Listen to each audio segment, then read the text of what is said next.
Hindi tayo basta Pilipino. Pero ano ang ginawa nila sa Pilipino?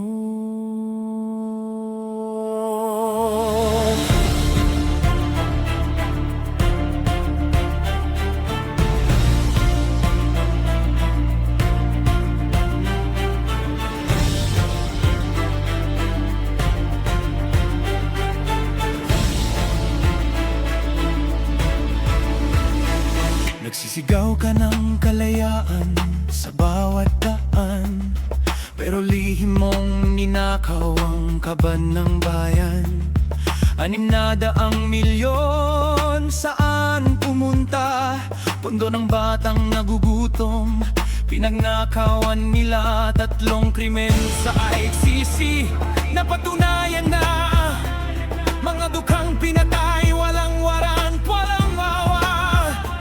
Sa kanilang dugo may katanungang tumatahak. Ano ang ginawa mo para sa Pilipino, kapatid? Di mo kayang patayin ang katotohanan, kahit ilang binayarang saksi pa ang iyong ihain. Ang Diyos ng lahat ay nakaupo sa kaitaasan. Walang lihim na hindi mahahayag sa katapusan. Hindi basta, hindi basta ang katotohanan ay hindi kayang ilibing. Hindi basta, hindi basta ang hustisya ng Diyos ay darating. Ninakaw mo ang pera, pinatay mo ang duka, binayaran mo ang saksi, ginuluhan ang ating bansa. Pero hindi basta, ang katarungan ay aabante. Abante, abante.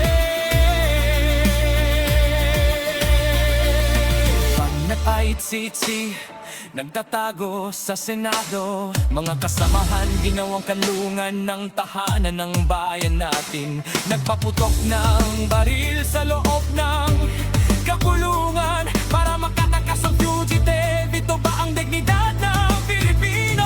Binubuwisan ng bayan ng kanilang sweldo araw-araw, pero inabandona nila ang sesyon, umalis sa dapat nilang lugar. Mga batas para sa ospital, kalusugan, katutubo naghihintay, habang sila'y walang hiya, absent, walang pakialam sa ating bansa. Hindi mo kayang patayin ang katotohanan.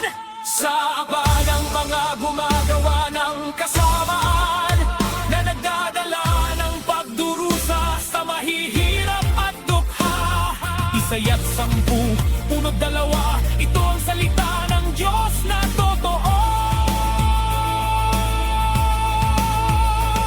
Walang natago na hindi mahahayag sa liwanag, walang sikreto na hindi mabubunyag sa lahat. Lucas 8:17, ang hukom ay nagsasalita.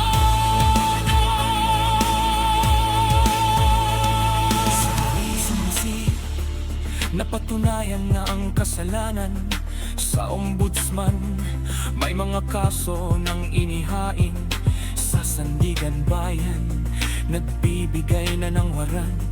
Sa Hulyo 6 ang pagsubok ay magsisimula.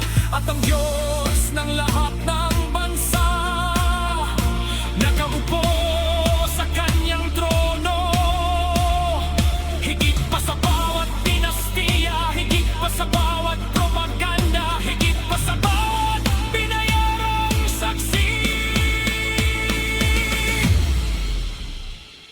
hindi siya mapagtatakhan.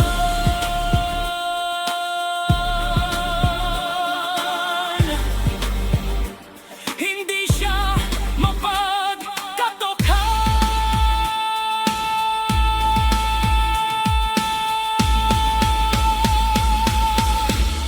Hindi basta-basta, hindi basta-basta.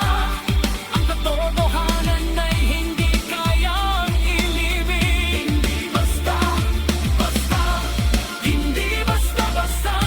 Ang hustisya ng Diyos ay darating, darating. Ninakaw mo ang pera, pinatay mo ang duka, pinayaran mo ang saksi, dinuluhan ang ating bansa. Pero hindi basta-basta, hindi basta-basta. Ang katarungan ay abante,